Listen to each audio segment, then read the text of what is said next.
મિત્રો વાત કરીએ આપણે કે ડ્રોન નિર્માતા આઈડિયા ફોર્સ ટેકનોલોજીસ લિમિટેડે મંગળવારને 7 જુલાઈના રોજ 500 કરોડ રૂપિયા એકત્રિત કરવા માટે ક્વોલિફાઈડ ઇન્સ્ટિટ્યુશનલ પ્લેસમેન્ટ એટલે કે QIP લોન્ચ કર્યું છે. આ ઇસ્યુ ₹795 પ્રતિ શેરની પ્રાઇસ નક્કી કરી છે, જે 7 જુલાઈ 2026ના રોજ NSE પરના શેરના બંધ ભાવની તુલનામાં 5.4%ની છૂટ પર છે. એટલે કે આઈડિયા ફોર્સ ટેકનોલોજીસ લિમિટેડે 7 જુલાઈએ 500 કરોડ રૂપિયા ભેગા કરવા માટે QIP લોન્ચ કર્યું. ₹795 પ્રતિ શેરના ભાવે, જે 7 જુલાઈએ બંધ ભાવ હતો એનાથી 5.4%ના ડિસ્કાઉન્ટ ઉપર. પછી આ રકમનો ઉપયોગ શું કરશે કંપની એ જોઈએ આપણે. તો કંપનીએ કહ્યું કે QIP થી એકત્રિત કરવામાં આવેલી રકમનો ઉપયોગ દેવું ચૂકવવા, કેપિટલની જરૂરિયાતો પૂરી કરવા, નવા પ્રોડક્ટ ડેવલપમેન્ટ અને સામાન્ય કોર્પોરેટ ઉદ્દેશ્યો પૂરા કરવામાં આવશે.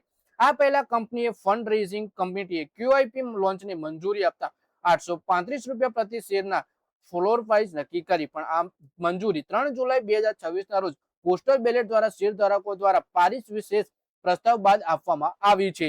સાથે જ કંપનીએ કહ્યું કે નિર્ધારિત મૂલ્ય નિર્ધારણ ફોર્મ્યુલાના આધાર પર ફ્લોર પ્રાઇસ ₹835.86 પ્રતિ શેર નક્કી કરવામાં આવી છે. કંપનીએ સ્પષ્ટ કર્યું છે કે શેરધારકો પાસેથી મળેલી મંજૂરી અનુસાર તેની ફ્લોર પ્રાઇસ પર 5% સુધીની છૂટ આપી શકે છે. QIP માટે નિયુક્ત બુક રનિંગ લીડ મેનેજરો સાથે પરામર્શ કરીને અંતિમ ઇસ્યુ પ્રાઇસ નક્કી કરવામાં આવશે.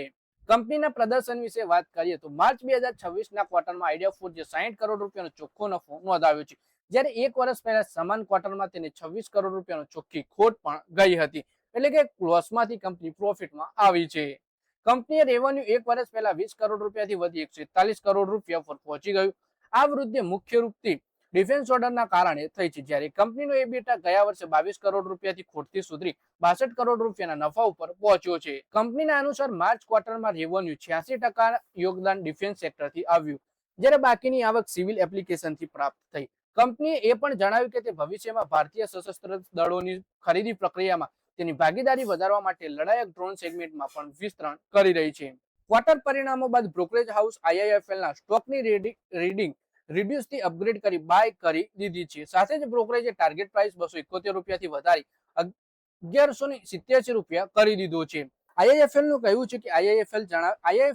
છે કે કંપનીની સંભાવનાઓ વધુ મજબૂત બની છે, જે ઓર્ડર એક્ઝિક્યુશનમાં સુધારો, મજબૂત ઓર્ડર આઉટલુક અને વધેલી નફાકારકતાને કારણે છે.